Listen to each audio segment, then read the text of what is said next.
Why did Imam alayhi salam, Amir al-Mu'mineen, marry his son Imam al-Hasan to Ja'd? Why? Knowing this family and its negative, evil status. Let's look at the story. Narrated to us by Al-Baladhari, one of the historians, narrates what happened.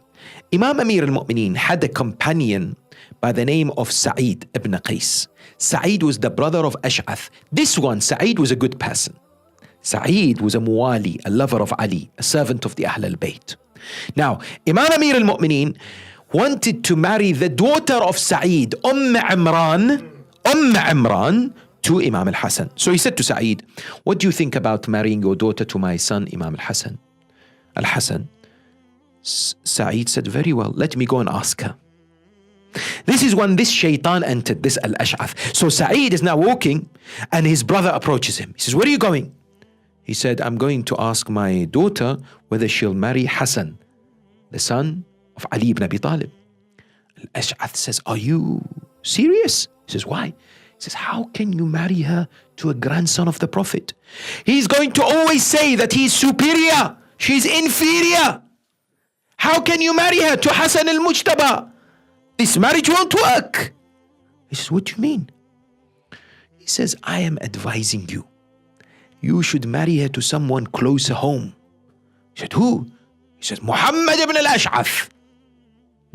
You should now know who Muhammad was. Yes, Muhammad is the one who fought Imam al-Hussein on the day of Ashura. He was the one who was bitten by the scorpion. Sa'id looks at his brother.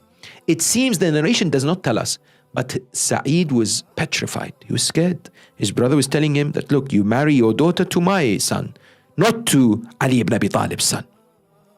He says, very well. Al-Ash'ath goes to Imam Ali alayhi salam. He enters, he says to him, Ya Amir al-Mu'mineen, what is happening? This was when? Year 36 after Hijrah, most likely, or 37. But historians pointed to be at the beginning of the time when Imam alayhi salam took the rulership, took the Khilafah.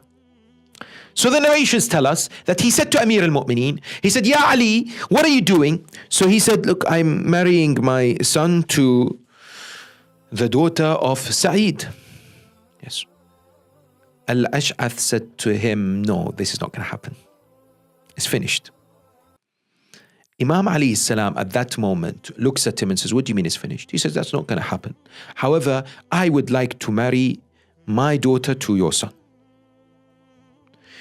It is interesting because the narration says then that Imam Ali salam agreed. Imam Ali alayhi salam agreed. He said, okay. And later, Ash'ath says to his brother, how can you be deceived so easily by me? And his brother says to him, may Allah curse you for deceiving me in such a way. Legitimately, you have to now ask, why did Imam agree? Why? To this marriage. There are a number of reasons presented. Let's have a look at them. Let's understand them.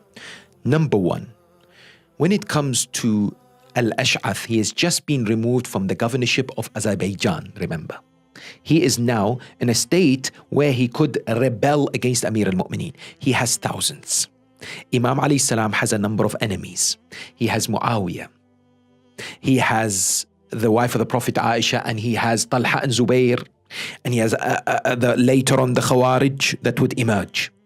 Imam Ali alayhi salam has a very difficult formula to balance, because today it's very well for us to sit here comfortable and say, oh, Imam, why did you agree? This was a wretched individual.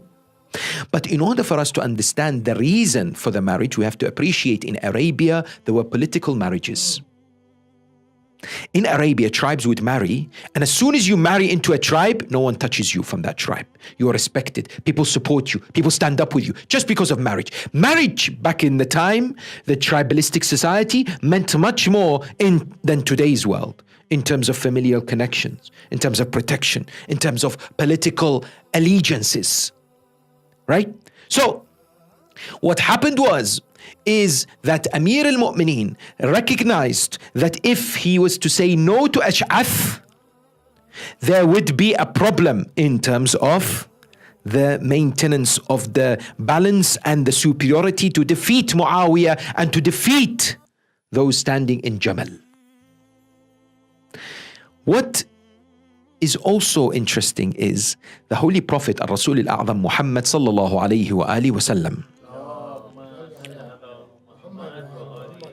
He married the sister of Al-Ash'ath by the name of Qutaylah.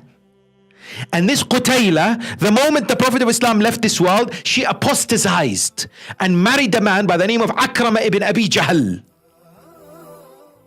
which is not permissible for the wives of the Prophet to marry someone after him.